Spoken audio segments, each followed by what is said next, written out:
Shalom and welcome to another in our series of podcasts from Temple Beth Am, a dynamic center for conservative Judaism in Los Angeles. This is a recording of a Shabbat sermon by Rabbi Chaim Koritzinsky.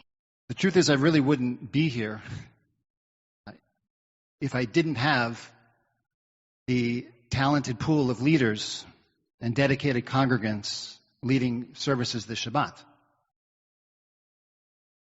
The truth is, at my congregation, I have leaders who lead services once a month so that the rabbi can have a Shabbat off and attend experiences and conferences like this.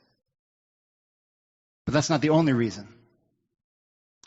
My predecessor, Rabbi Ari Carton, a wonderful, charismatic rabbi from the Bay Area, instituted this custom in order for lay congregants to really feel empowered to lead. He wanted them to feel they didn't need a rabbi in order to lead services, give a Devar Torah, to lead the Torah service. They could do it all themselves. They just needed the encouragement and the training in order to lead. But thanks to his humble leadership, this custom of lay leaders stepping up once a month continues today, many years after Rabbi Carton retired. I think this idea of empowering leadership is at the essence of this week's Torah portion. And of course, I think it's at the essence of our conference. But to appreciate this week's Torah portion, as inspiring as the Torah service was, the Torah reading of the triennial, I actually want to go back to the beginning of the Torah portion.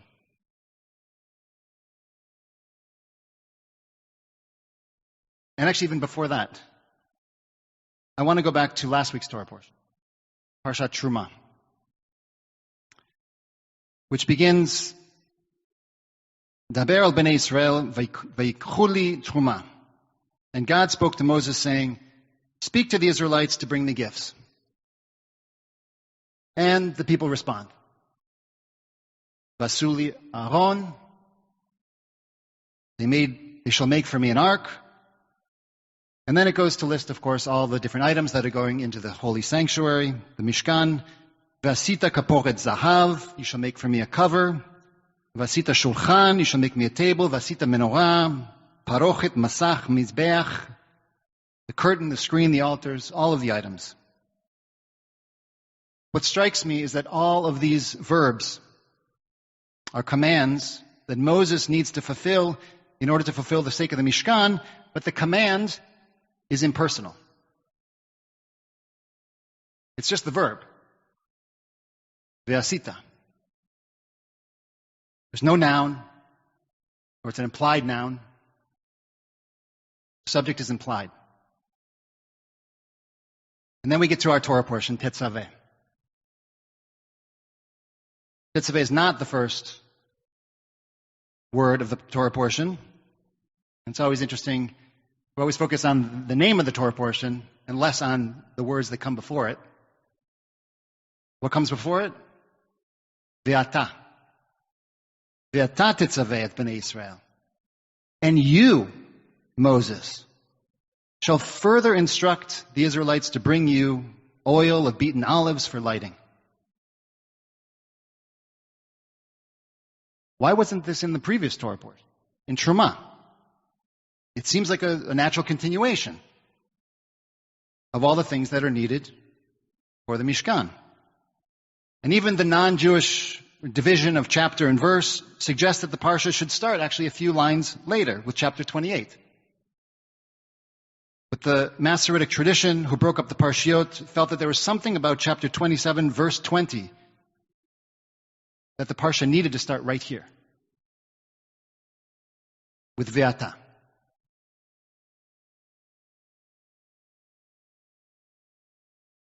God, I believe here, is singling out Moses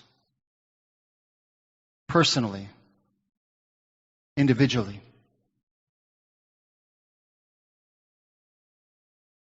I'm a musmach of the rabbinical school at Hebrew College in Boston.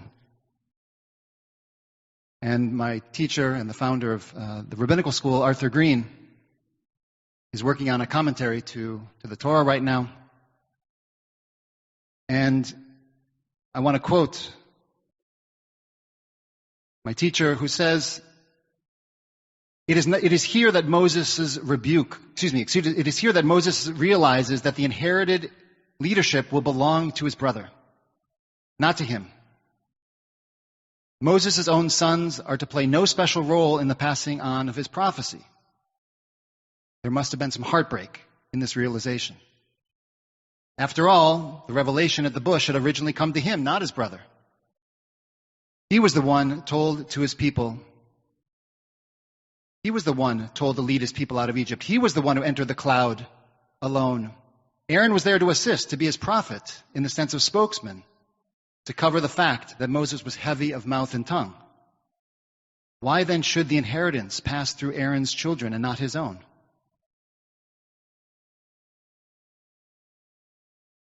I think this gets at the heart of why this Torah portion begins with Ve'ata.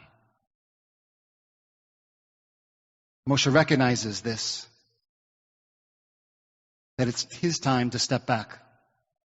He intuits this. He intuits that charismatic leadership does not always lead to continuity. And perhaps this is why God reaches out to Moses to reassure him personally that even though he's stepping aside, this is an asset. Ve'ata, not just once, but 3 times. Ve'ata Tetzaveh, you, Moses, command the Israelites to make pure oil for the lamps which Aaron and his sons will light. Ve'ata Hekrev, you, Moses, bring forward your brother Aaron. Be proactive to serve as Kohen. Ve'ata, Moses, Tidaber, speak to all who are skilled to make clothing for Aaron and his sons.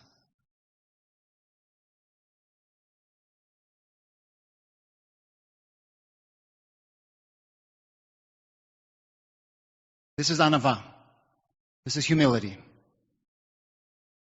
And of course, we know in the end of the book, the end of the Torah, we read that Moses was, of course, the most humble person to have lived, the most humble prophet.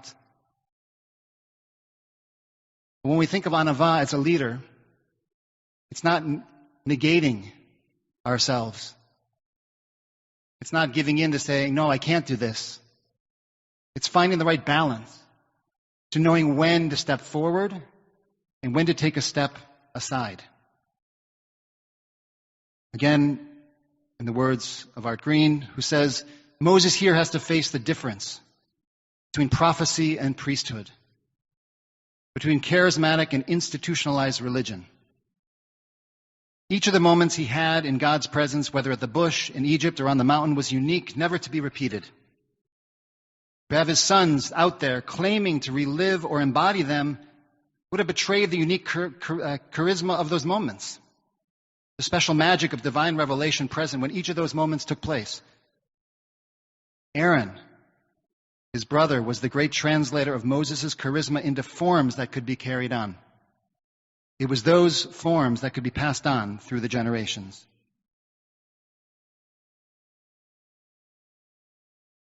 And so, when and how do we step aside and allow others to lead?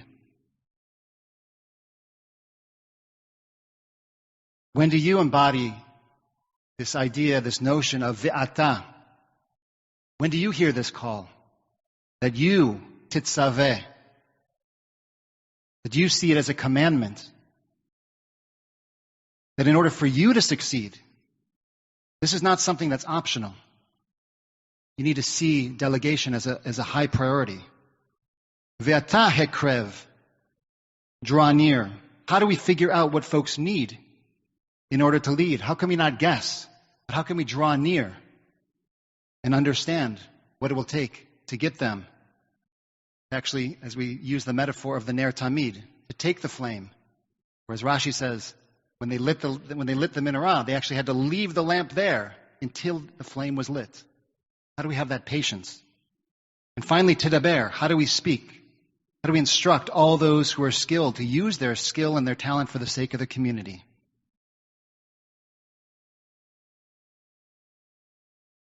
This past Tuesday was the 7th of Adar. It was Moshe's Yortzeit. And many of us are familiar that in this week's Torah portion, Tetzaveh, this is the one Torah portion in the 4 books, the last 4 books of the Torah, where Moses' name does not appear. And yet he does. Here, God is speaking directly to him with love and encouragement, reminding him that for this sacred project to continue, he needs to empower others. And don't worry, you'll still be involved. You'll still be remembered. You'll still be appreciated for not only the one who received Torah, but as the one who passed it on to the next generation. So my wish and my blessing for all of us and for each of you is to remember ve'ata, ve'at, ve'atem,